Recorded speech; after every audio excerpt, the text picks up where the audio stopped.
Veer Savarkar's legacy beyond chains and controversy. Burning for freedom सिर्फ एक autobiography नहीं है, ये एक आइडियोलॉजिकल जर्नी है, एक मनुष्य की जो शरीर से बंधा हुआ था लेकिन सोच से आजाद था। वीर सावरकर ने अपनी जिंदगी के हर पहलू को राष्ट्र के चरणों में समर्पित किया। उनका जीवन सिर्फ एक क्रांतिकारक की कहानी नहीं बल्कि एक इंटेलेक्चुअल वॉरियर की भी कहानी है। उनका दर्शन राष्ट्रवाद, साहस, यूनिटी।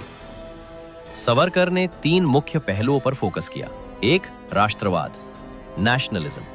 उनका विश्वास था कि इंडिया एक राष्ट्र है जिसका एक कॉमन कल्चरल बेस है। हिंदू, मुस्लिम, सिख, क्रिश्चियन सब भारत माँ के संतान हैं। 2, साहस, bravery. Cowardice is the biggest sin. ये उनका मंत्र था। उन्होंने फिजिकल करेज के साथ साथ इंटेलेक्चुअल ब्रेवरी भी दिखाई। 3, एकता, यूनिटी। उन्होंने हिंदू राष्ट्र के आइडिया को कल्चरल बेस पे डिफाइन किया, न कि रिलीजियस एक्सक्लूजन के रूप में। Savarkar versus Gandhian thought. सावरकर गांधी जी से अलग रास्ते पे चले। Gandhi believed in non violence, Savarkar believed in revolutionary arm struggle. उनका कहना था थॉटफुल, नॉन वायलेंस तभी तक ठीक है जब तक आपके पास चॉइस हो, पर जब ब्रिटिश तलवार से मारते हैं तो आपको पेन से नहीं तलवार से जवाब देना चाहिए।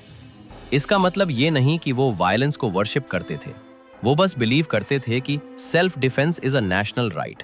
Cellular jail, symbol of ultimate sacrifice. Andaman का काला पानी उनकी फिजिकल पेन का सिंबल है। 13 साल काटना, solitary confinement, no pen no paper, दिन भर ऑयल मिल में काम, रात भर अकेले सेल में डार्कनेस, पर उनका मेंटल फायर कभी नहीं बुझा। वहीं जेल उनके लिए एक यूनिवर्सिटी बन गया।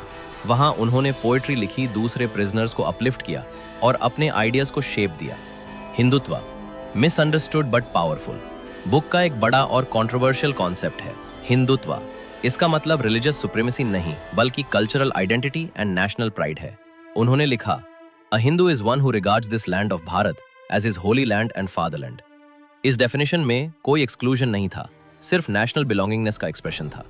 What this book really teaches us. Burning for freedom हमसे कुछ गहरे सवाल पूछती है। थॉटफुल, क्या हम अपनी आजादी की कीमत समझते हैं? क्या हम अपने राष्ट्र के लिए कुछ त्याग देने को रेडी हैं? क्यूरियस, क्या हम हिस्ट्री को सिर्फ एक नैरेटिव के थ्रू देखते हैं या उससे समझने की कोशिश करते हैं? Tribute to the forgotten flame. Veer Savarkar की कहानी को पॉलिटिक्स ने ओवरशैडो किया, लेकिन उनका विजन, ब्रेवरी और कॉन्ट्रीब्यूशंस हर भारतवासी के लिए इंस्पिरेशन है। बर्निंग फॉर फ्रीडम उनका लेगेसी हम तक लाता है, एक ऐसी फ्लेम जो हमेशा जिंदा रहेगी उन लोगों के दिल में जो सच्ची आजादी का